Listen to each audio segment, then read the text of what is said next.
Hello, my friends, and welcome to another episode of Radiant You. I'm excited to share with you some of a little bit of a sneak peek of a masterclass that we just did. It was super powerful. We jumped in and navigated our feelings and learned some cool tools and tricks to know how to do that. But at the beginning of the masterclass, I laid the foundation of some of the really important things you need to know before you can move forward and really know how to navigate your feelings. So I took that section and added it as today's podcast because it's a really important reminder. Whether you've heard it in the past or it's new information for you, take some time to listen to this episode and really think about what it means in your life. Enjoy. First, we're going to do a little visualization exercise. I want you to visualize that you are at a park and you are playing with one of your favorite kiddos. It could be one of your kids, it could be a niece or nephew or a friend or whoever it is, but just one of those kids that when you see them, it just lights up your smile and your life because they just have so much joy. Picture playing at the park with them, having some one-on-one time, and really enjoying that. Think about how you feel. Then you have somebody that comes that is a friend of yours. They just showed up at the park and they have some friends too that they brought to play. So you turn and you're talking to your friend and getting to catch up with them. Then you turn around and you can't find that child you came with. And you're looking around and you're asking people, have you seen the kid that I was playing with? And you just can't find them. And you look up and you see a van that looks super sketchy driving away from the park. And your heart just drops. And you want to do anything you can to protect that child and to use all of your energy, your natural instinct to go and save them.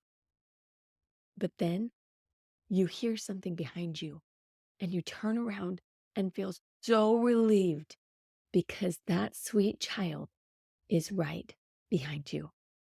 You didn't lose them. They are safe. Now, I apologize for making you go on that emotional roller coaster. But I want you to take a deep breath and think about something. You just went on an emotional experience, most likely, but you actually didn't experience it. There's no danger right now. Why then did you have a physical response in your body as if the child you love was actually in danger? Think about how powerful that is. You just thought of something, of a possibility, but it changes your emotional experience. Why is that true? Because your thoughts create your feelings. You thought about playing with the child and you had that warm, happy, loving feeling inside of you when you thought that. But then you ended up shifting and you felt scared. It changed your feelings, changed your breath, changed your mind, changed where you were at. And that's important to understand. When we understand this, we know how the brain works. We have more power to create our own feelings and our experience. So, if your thoughts create your feelings and you need to know how your brain works, let's take a minute to understand the part of your brain that generates a lot of that. So, first, your brain has three main objectives: to avoid pain, to seek pleasure, and to conserve energy. This is what your brain will naturally do. You want to eat and do and experience things that bring pleasure, and you're going to push away anything that creates pain, whether that's physical or emotional. This is automatic brain. Helpful to know that this is what's going on in your subconscious, because sometimes we want to beat ourselves up for our brain doing this automatically, and that's not useful. When we need to protect ourselves, this part of our brain is really important. If someone truly was taking that child from you, you would want this brain to kick in. We need to avoid pain. We need to make sure we take care of that thing that we care about. We need to use our energy wisely and go after that and figure that out. But when we're not in danger, this preservative part of your brain really isn't the one that should be driving. We should be taking notes from it and recognizing it, but not letting it be in charge. I wanted to make sure you had this background understanding of what your brain is doing naturally before we moved on to understand how to navigate your feelings. because they start with your thoughts. Okay. So we don't need to be mad at the brain. The brain is amazing and we're so grateful for all the things that it does for us. But it's kind of like a toddler with a knife. If any of you have hung out with a toddler, you know how this goes. The toddler comes in the kitchen, they're like, I want to help. And they'll go to pick up the knife. You're like, no way, that's going to hurt you and the other people. But it has good intentions, right? The toddler wants to be useful. So you have to teach it, help it, guide it so that it's going to be a positive experience instead of a painful experience. So knowing that this is what your automatic brain does helps you be more purposeful. Okay, so why is it even important? Your brain doesn't know when you're actually in danger. So you have to pay attention and help it feel safe. So I want you to take a moment and think about your feelings that they drive everything you do. Whatever you do in your day, whether you woke up this morning, you put clothes on, you said something to a friend, everything you do is to create a feeling or to avoid a feeling. So, what feelings do you want more of? Do you want more joy? Do you want more patience? Do you want more connection and fulfillment? These feelings are all totally possible, whatever it is that you want more of, especially when you're aware of how to create your feelings, where they come from, and how to not let automatic brain take over and create automatic feelings. It's our foundation for what we're going to do to move forward. Because if we don't pay attention to our brain and our auto feelings and actions, then you're not in charge of your life. And I want you to be able to make choices that are supporting your more radiant life and create feelings on purpose. Okay, so here are some examples of how we actually experience this. If we're not paying attention and we have our automatic brain go on, how do we experience things like exercise or scheduling or social media? Think about avoid pain, seek pleasure, and conserve energy. Does your brain want you to exercise?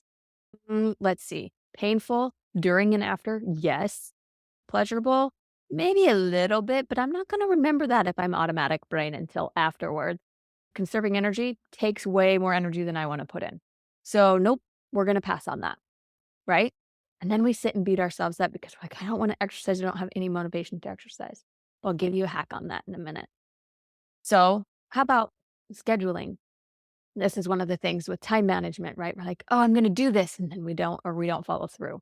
And then we get upset because that's what's happening. Well, when we understand what's going on with our brain is thinking this is too hard or it's not fun, or I'd much rather be watching a show, or it does do some sort of planning, but it always looks for all the easy check boxes because those are pleasurable. Like, oh, if we just do these simple things, if we check emails, if we go and schedule those things that are really easy to schedule, but we don't actually work on the project we need to work on, your brain's like, that's definitely a better use of our time because it is conserving energy and it's way more pleasurable and it's not uncomfortable.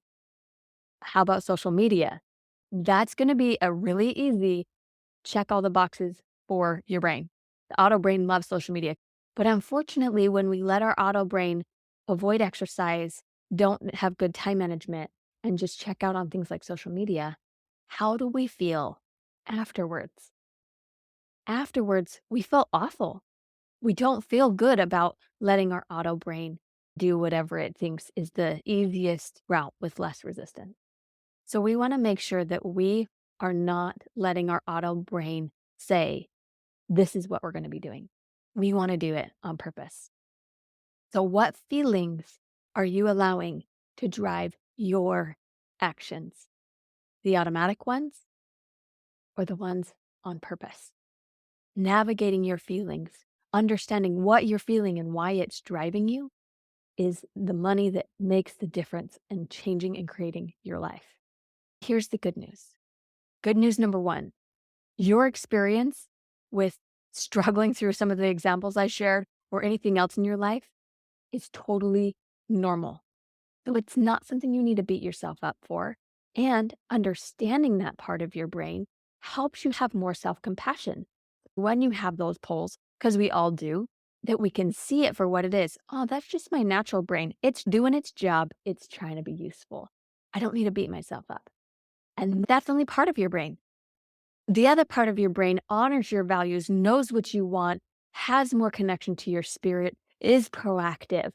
And when we connect those two pieces of your brain, you become you. It's who you are, not the automatic part of you. That's not who you are.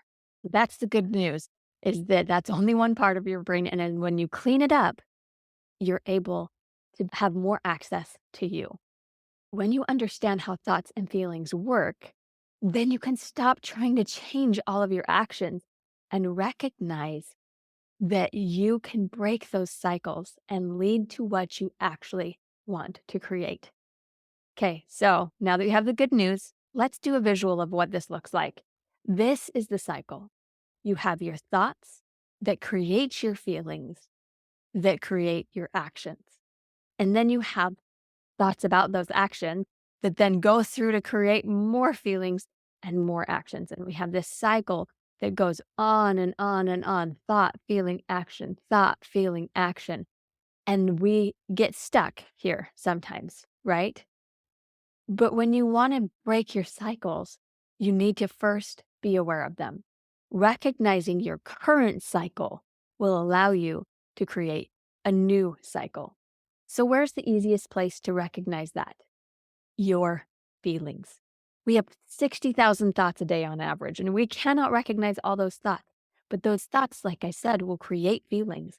And when you see the feeling that you have and you catch it and you pay attention and you recognize it, then you have power to change it. So this is what the rest of our session is going to be about today, is how to recognize your feelings and use them to navigate the next phases of your life. All right, my friends, I hope you enjoyed that recap from our masterclass that laid that important foundation with some vital truths about your thoughts, your feelings, how they affect you, what your brain's naturally doing, all of those really important things to help increase your self-awareness. The full masterclass was about 40 minutes long, and so I can't squeeze it all into this episode, but if you want to get the replay with those tools and tricks on how to navigate your feelings, as well as a powerful worksheet that helps you practice, then click the link in the show notes or go to thelightcoach.com/join and come be a part of the Radiant Women group, where we go through these masterclasses and group coaching calls, plus extra hours for us to connect and lift and support each other every single week of the month. So go check it out if you're interested in learning more. Whatever you do, take time today to remember how powerful your thoughts are and how important it is that you're paying attention to your feelings. Create your life on purpose today, my friend. Have a blessed day. You are radiant, but some days it's hard to remember that truth. If you're ready to live lighter and shine brighter, then head over to thelightcoach.com and book a free session to discover what's possible. The radiant you is within your reach. Let's find her together.